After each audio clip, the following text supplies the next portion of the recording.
తెలంగాణ రాజకీయాల్లో కేసీఆర్ ముద్దుల తనయ కవిత hot topic గా మారారు. ఇక్కడ ఎవరిని కదిపినా కవిత వ్యవహారంపైనే చర్చించుకుంటున్నారు. ఇక ఇదే ఇష్యూపై బీఆర్ఎస్ లో సైతం పెద్ద ఎత్తున చర్చ జరుగుతోంది.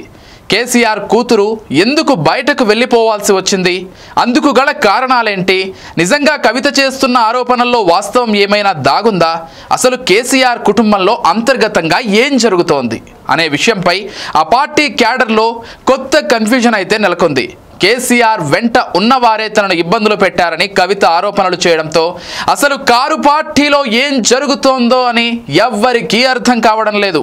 మరోవైపు ఇంత జరుగుతున్నా కేసీఆర్ మౌనం వెనుక ఉన్న మర్మం ఏంటో బయటకు తెలియడం లేదు.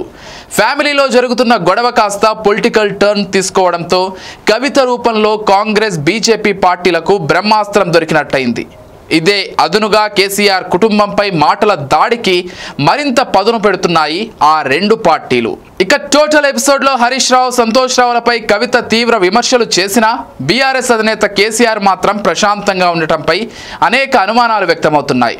కవిత చేసిన ఆరోపణలను ఇప్పటి వరకు కేసీఆర్ తిప్పికొట్టలేదు, కనీసం ఖండించనూ లేదు. బయటకు ఇంత రచ్చ జరుగుతున్నా కేసీఆర్ మాత్రం మౌనాన్నే ఆశ్రయించారు. ఇకపోతే కవిత కొత్త పార్టీని అనౌన్స్ చేస్తారని బుధవారం అంతా తెలంగాణ జాగృతి కార్యాలయంలో హడావిడి జరిగింది. సీన్ కట్ చేస్తే అలాంటిదేమీ జరగలేదు. ఆ టైంలో కేసీఆర్ ఫామ్ హౌస్లో రిలాక్స్గా గడిపినట్లు తెలుస్తోంది. కాళేశ్వరంలో కేసీఆర్కు అవినీతి మరక అంటడానికి మాజీ మంత్రి హరీష్ రావు, సంతోష్ రావులే కారణమని కవిత ఆరోపించడం కలకలం రేపింది. వారిద్దరిని అవినీతి అనకొండలంటూ కవిత సంబోధించింది. దీంతో ఎర్రవెల్లి ఫామ్ హౌస్ కు బీఆర్ఎస్ నేతలు క్యూ కడుతున్నారు. అసలేం జరుగుతోందోనని అధినేతను అడిగి తెలుసుకుంటున్నారు. ఈ క్రమంలో కవిత బీఆర్ఎస్ పార్టీ ప్రాథమిక సభ్యత్వానికి, ఎమ్మెల్సీ పదవికి రాజీనామా చేశారు. ఆ సమయంలో బీఆర్ఎస్ నేతలతో మంతనాలు జరుపుతున్న కేసీఆర్ కవిత ప్రెస్ మీట్ సమయంలో మధ్యలోనే బయటకు వెళ్లిపోయారట.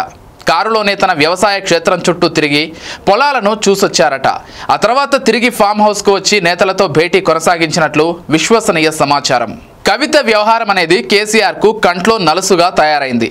తెలంగాణ జాబితిపితగా అందరి మన్ననలు అందుకున్న కేసీఆర్ తన ఇంట్లో వాళ్ళను ఎందుకు అదుపు చేయలేకపోతున్నారని రాజకీయ విశ్లేషకులు చర్చించుకుంటున్నారు.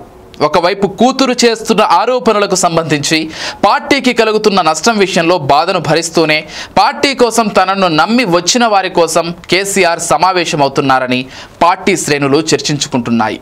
తన మొహంలో పైకి అదే గంభీరం కనిపిస్తున్నప్పటికీ లోలోన మాత్రం కేసీఆర్ తీవ్ర మానసిక క్షోభ అనుభవిస్తున్నారని చెప్పుకుంటున్నారు. ఎంతైనా తన కన్న కూతురు ఇలా తిరుగుబాటు చేయడం అనేది కేసీఆర్కు మింగుడు పడని అంశంగా మారింది. కేసీఆర్ సుదీర్ఘ రాజకీయ జీవితంలో ఆయనకు సంక్షోభాలనేవి కొత్త కాదు.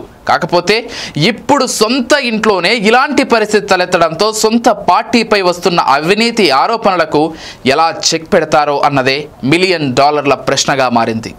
ఎలాంటి ప్రతికూల పరిస్థితినైనా సరే తనకు అనుకూలంగా మార్చుకునే కేసీఆర్ ఇప్పుడు ఈ పరిస్థితిని కూడా తనదైన తెలివితేటలతో అధిగమిస్తారని ఆయన సన్నిహితులు, శ్రేయోభిలాసులు అంచనా వేస్తున్నారు.